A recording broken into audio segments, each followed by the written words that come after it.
Angel Dixon, How Attitude Informs Design.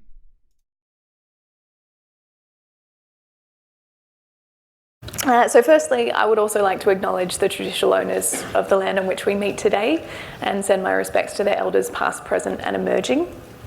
And to anyone else in the disability community in this room, because I love it when my members are here. Thank you all for having me here this morning. One of my favourite things to do is to be in a room full of people that are interested in learning more and are passionate about accessibility and inclusion.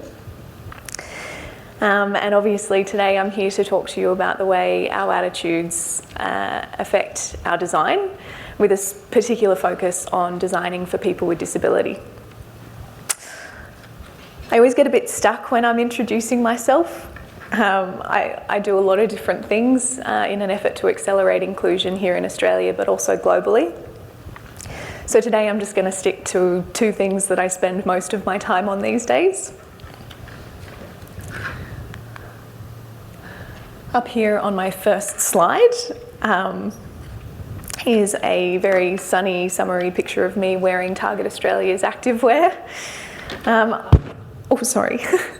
I'm what I call an accidental model. I designed a line of walking canes about 5 years ago and they're still sort of coming to life.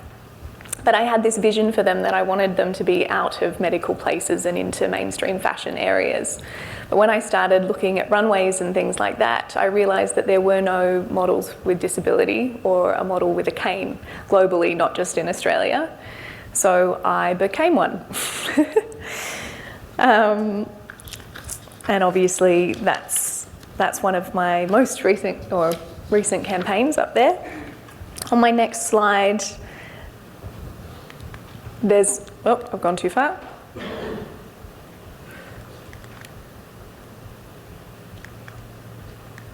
We're missing one. That's okay. There is another photo of me on the runway at Moscow Fashion Week, wearing universally designed clothing for a brand called Bezgranise Couture. When I model for a brand, I'm often the first person that they've ever used with disability on a runway or in a campaign. I think that's equally as terrifying for me as it is for them. But we always work together, and we work together really well and very closely to ensure that I'm comfortable and they're comfortable. And it always results in a much better outcome for everyone. I also help those brands to have their efforts for inclusion and advertising sustainable, and to have more people with disability in their advertising moving forward. And I do that through an organisation called Starting with Julius, where I'm the advocacy manager. We're working to have diversity or disability included in the context of diversity, and we work with brands like Target and Kmart and media companies like Getty Images and ABC on internal policy and external representation. Now we can go to the next one. I'm not sure where I'm meant to be pointing this. Aha, okay. So I'm also the CEO at the Attitude Foundation. At Attitude Foundation, we're trying to get rid of the prevailing negative attitudes towards disability in Australia. And we're trying to do that by revolutionising the media that we all consume. As humans, we consume more media than ever before, and media, as much as we may not like to admit it, informs our perceptions of ourselves and of everyone else around us. And the misrepresentation and exclusion of some groups of people in media has a huge impact on the way that those people are welcomed into society. Things are starting to change, but our media still doesn't do a great job of including or representing people with disability on our screens.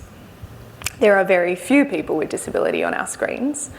There are a few people behind the camera, and also there is still types of media that isn't accessible to everyone. So we work on projects that are working to transform the media industry and bring them from very minimal standards to beyond that.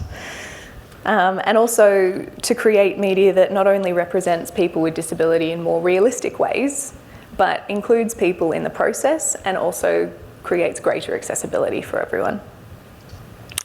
Our biggest project at the moment is a documentary series called Perspective Shift, which Sarah was so kindly able to mention. And with the help of our talented production team, Taste Creative, and our sponsors, ANZ and the Victorian Government, we've put together a 3-part documentary series that tracks the craft and the life experiences of some really interesting people with disability. And it's season 1. We're actually working on season 2, which is very exciting.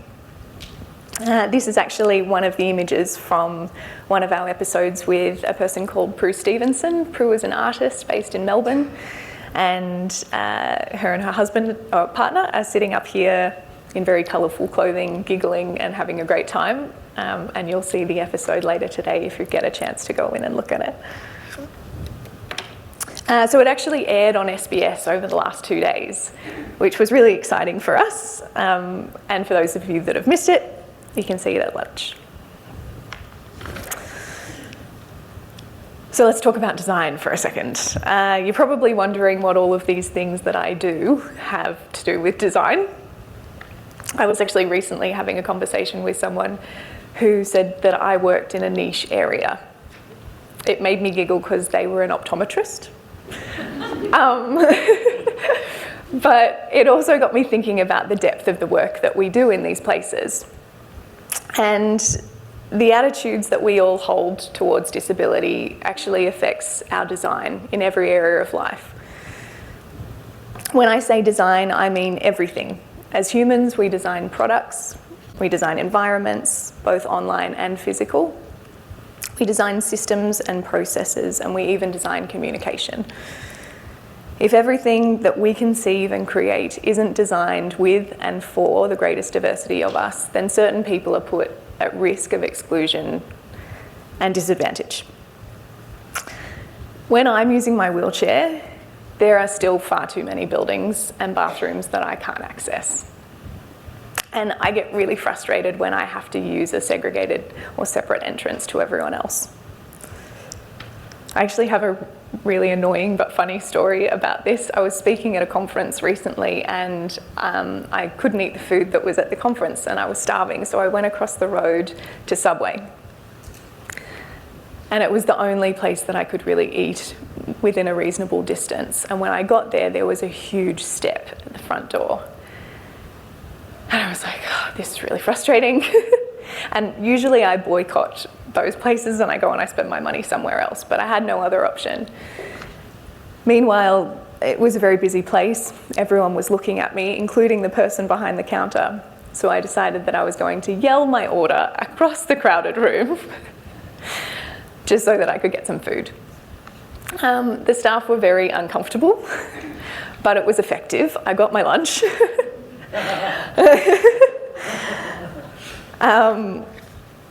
But now I have some really bad vibes about Subway. And to be honest, they probably have some pretty bad vibes about me. So that story just reflects a lot of things, but the biases in favour of people with disability in our design actually results in disadvantage for everyone. The data reflects that inclusive work and school environments are actually more productive and positive places. But people with disability, sorry, excuse me.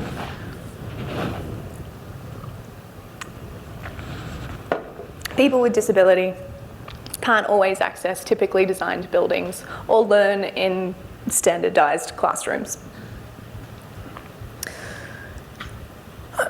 So that means that we all end up in separate places. The design of our environments are particularly important because physical inaccessibility and exclusion result in a form of representation. Like media, it informs where we think certain people belong in our world. So design influences attitude, and attitude influences design. And at the moment, the cycle that we've got in isn't great. So we need to break that cycle, and we need to update our understanding of what disability is. The most common understanding of disability is that a disability is caused by a medical diagnosis or impairment. out of the things that people with disability can access and use, everything that is designed has been designed on that understanding. That understanding is called the medical model of disability, and it tends to make medical professionals the expert on disability and deny the lived experience of the people that are living it. It focuses on fixing people with disability and uses specialised Band-Aid fixes for access purposes instead of inclusion. My favourite example of a Band-Aid fix is a thing called the disabled access button. Some people in this room may have heard me talk about this before. I rant about it a lot. I'm sure most of you have come across them. They're usually on older buildings with really heavy doors, but unfortunately they're still being put into newer buildings. The button has a huge wheelchair symbol on it, and when you push it, it makes the door open. That button is a physical representation of something that I like to call exclusion because of confusion. It's a Band-Aid fix, and it's segregatory. And most of the time it causes more problem for me and most of its other users. To look at that button, I think about the design process, and the biases of its designers are glaringly obvious to me. Firstly, they've made some pretty big calls about people that use doors. By putting that symbol on that button, they're saying that all people that use it identify as people with disability, because that's what that symbol stands for. They're also saying that people without the capability to use a typical door can see, feel, or find access and press that button, which says a lot about our society's perception of people that don't have the capability to do that, which is that they won't be accessing environments independently, which just isn't true. The inclusive alternative to that button is an automatic door. It would be very simple for us to put sensors on a lot of things to make it inclusive for everyone. My husband likes to say with a sensor that it's inclusive for everyone unless you're a ghost. So automatic doors benefit parents with prams, delivery workers, people with disability, people like me who often have too many groceries, and pretty much everyone else.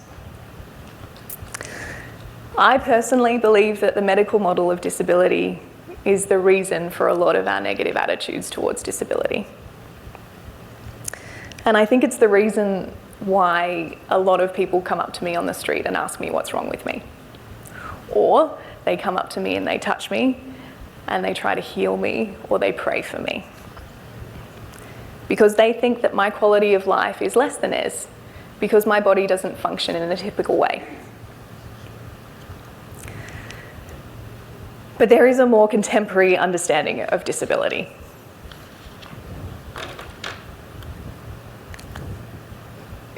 I skipped a slide, sorry. The next slide said attitude. We've covered attitudes.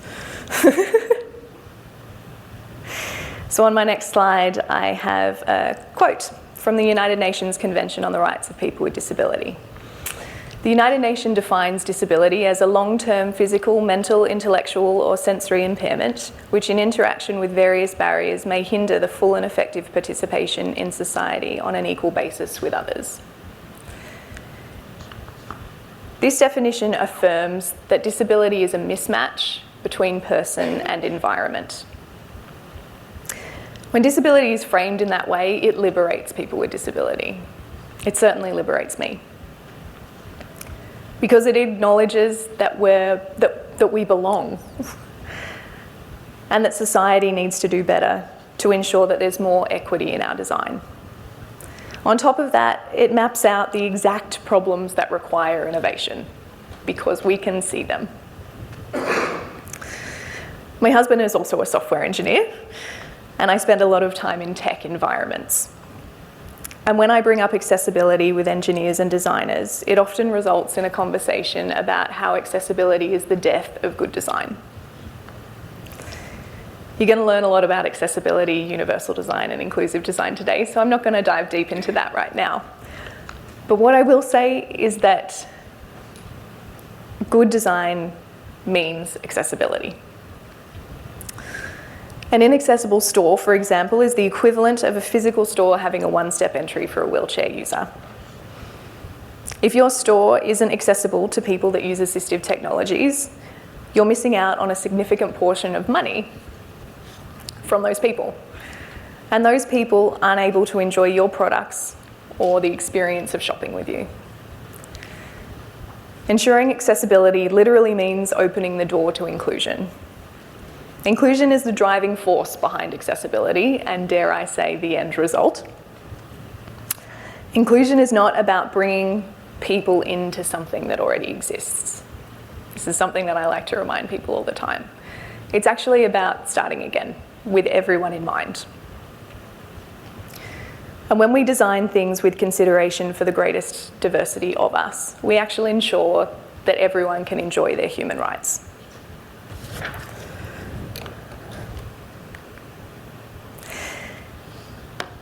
So up here on my next slide, I have a screenshot of the New York Times website. This is an article that's been going around in the last couple of months. Has anyone come across it? Yep, Stuart, brilliant. I probably could have put money on that. So there's an image of a lot of stairs, and the article is titled, "New Library is a $41.5 million masterpiece, but about those stairs." And the little subheading underneath says, "It's chaos," said one of the children's librarians. This article is actually a really interesting read. So if you Google it, check it out. But I'm actually going to read you some of it right now. It's been heralded as an architectural triumph. A new $41.5 million public library in Long Island City that ascends over multiple landings and terraces, providing stunning Manhattan views to patrons as they browse books and explore. But several of the terraces at the Hunter Point Library are inaccessible to people who can't climb stairs. A staircase that is in the bleachers section of the children's section is judged too risky for small children and has been closed off. And the five-storey vertically designed building has only one elevator. The article goes on to say that the line for the elevator for parents with prams is ridiculous. And it also goes on to say that a senior partner at the firm that designed the library said too much emphasis was being placed on the inaccessibility of the terraces. They called it a small wrinkle in an incredibly successful project. Just going to let that linger for a second.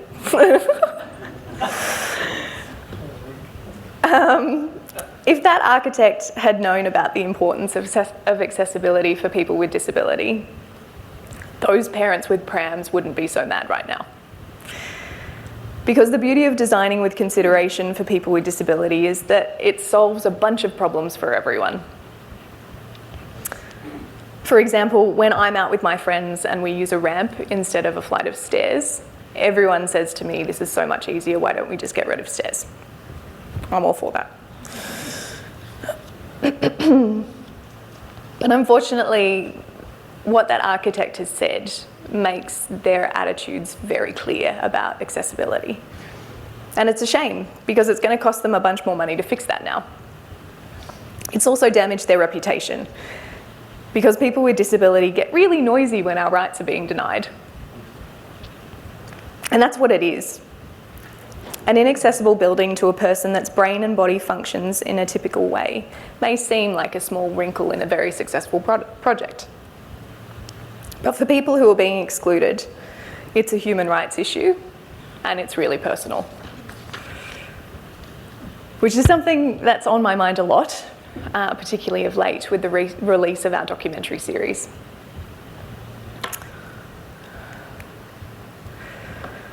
So here on my next slide, we have our promotional image for the series Perspective Shift. It's another image of one of our subjects, Prue. Prue is seated in a production environment, and she's working on one of her art projects, which is a bunch of sticks and she wraps yarn around them. And the words say, SBS presents Perspective Shift, exploring new dimensions in the arts. One more sip of water, sorry.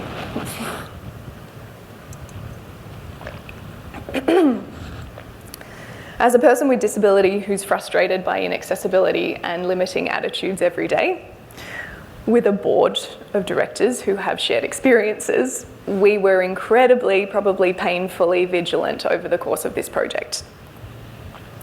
In our book, for media to be inclusive, there are a few elements that needed to be considered.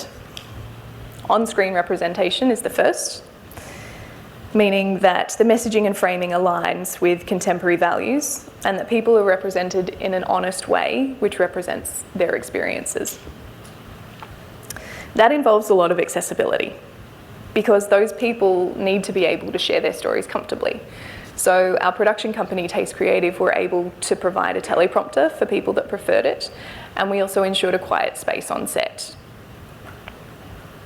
Behind the camera, people with disability need to be part of the cast or the crew or creative teams or involved as consultants.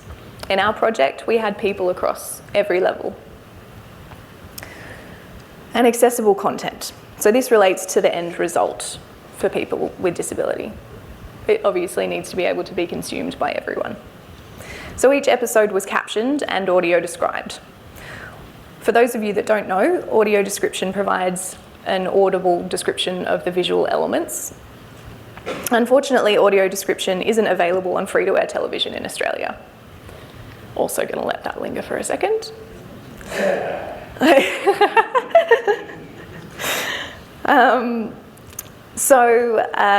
After some back and forward, we were able, I love the heckling, it's great.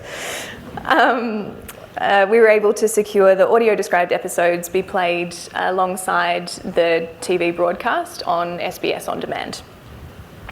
So in a lot of ways, we threw out the rule book and we started again. We wanted to lead by example and show people that an industry with entrenched values and established systems can be disrupted. Like any new concepts, there were some significant challenges along the way, but it resulted in a series that's up to date with contemporary values of inclusion and accessibility, and a series that's able to be consumed by a mainstream audience. So without further ado, I'm going to try and show you this trailer. Thank you.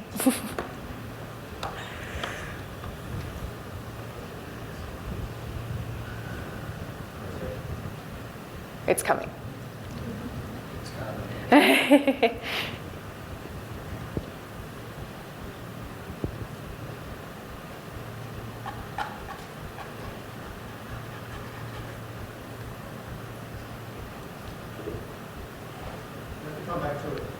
Okay, so we'll come back to it. This would have made a lot more sense after we played the trailer, but it'll probably work now. This series busts a lot of myths. The trailer in particular busts the idea that accessibility and inclusion is difficult because of competing needs.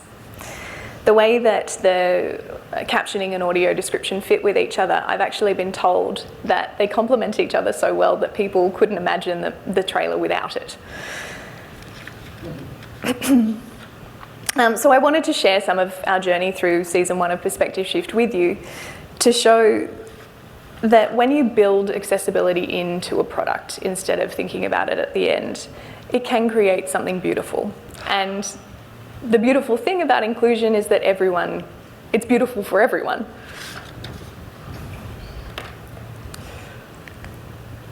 So what can you do?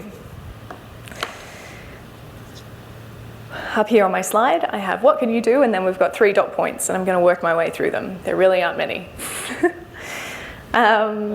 What we should learn from the Long Island Library is that if you're considering accessibility at the end of a project, it's far too late. I'm a big fan of writing lists and making the first one really easy so that you can get started. So the first thing you need to do when you're thinking about learning more about accessibility and inclusion is go to an accessibility conference. Yay, you.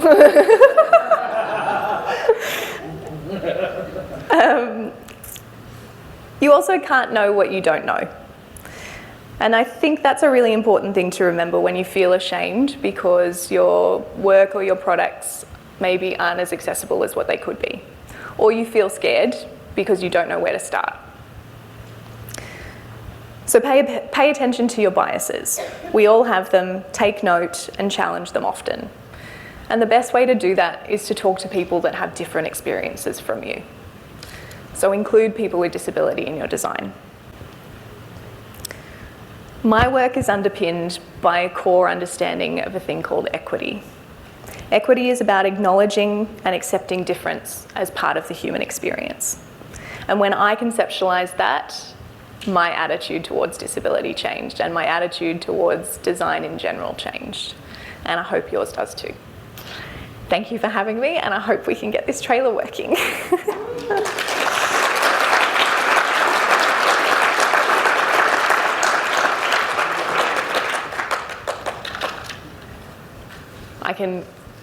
We can't get it working. Okay, great.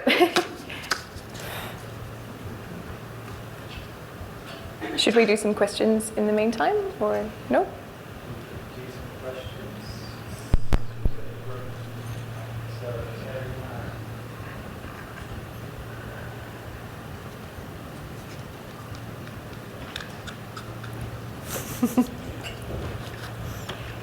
Thanks so much, Rob.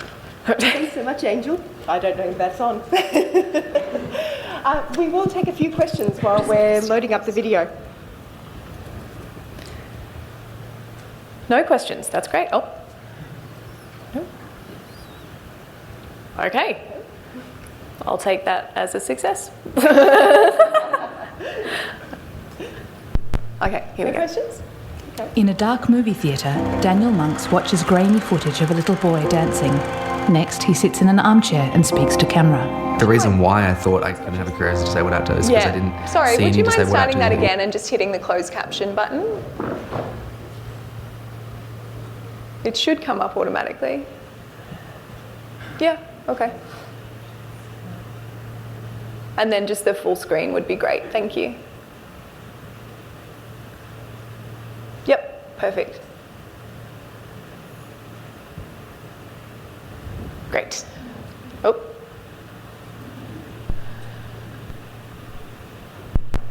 In a dark movie theatre, Daniel Monks watches grainy footage of a little boy dancing.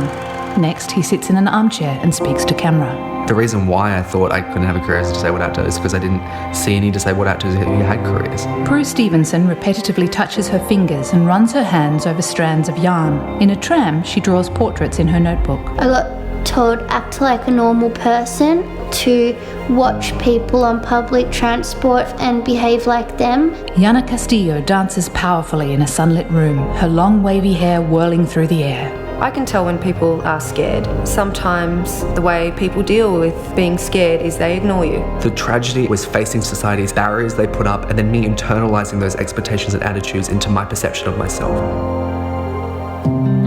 After years and years, I was starting to break free from that. If I'm ever going to fulfil this dream of being an actor, then this is the one time I can give myself this opportunity. No one likes it. Everyone hates it. We're just going to have to do it. It's infectious when you watch her dance. Suddenly this performance was happening, drew that hush from the crowd. There was a big standing ovation. Gay, disabled and on the short list for Best Actor. I'm no longer bridging a gap. Now I'm just making a stance. And I remember thinking, she's done it, she's done it, she's doing what she loves. Hard work has no steam if not for having a strong purpose. The words perspective shift appear, followed by the logo for SBS On Demand.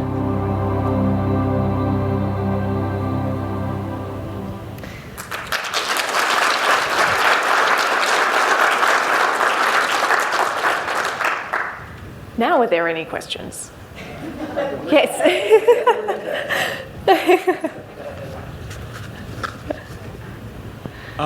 You've worked. Yes. Okay. So you work in the fashion industry. Yes. And that is an industry that strives for perfection, you could say. Particularly, that strives for perfection, or at least, you know, wants to present an image of perfection to people. Sure. How did you find the way they deal with it as an industry in terms of how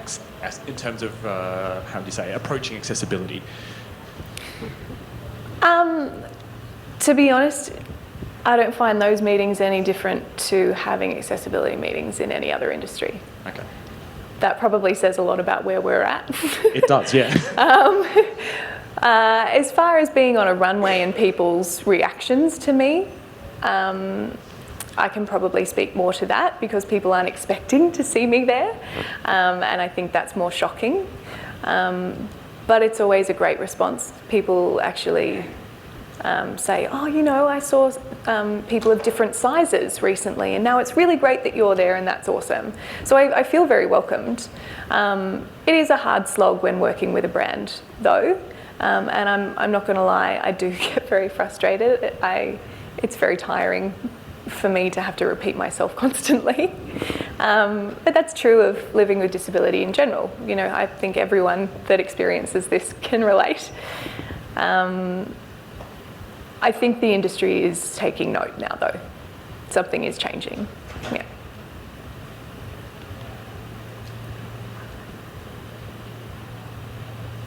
That's all. Awesome. Thank you, everyone.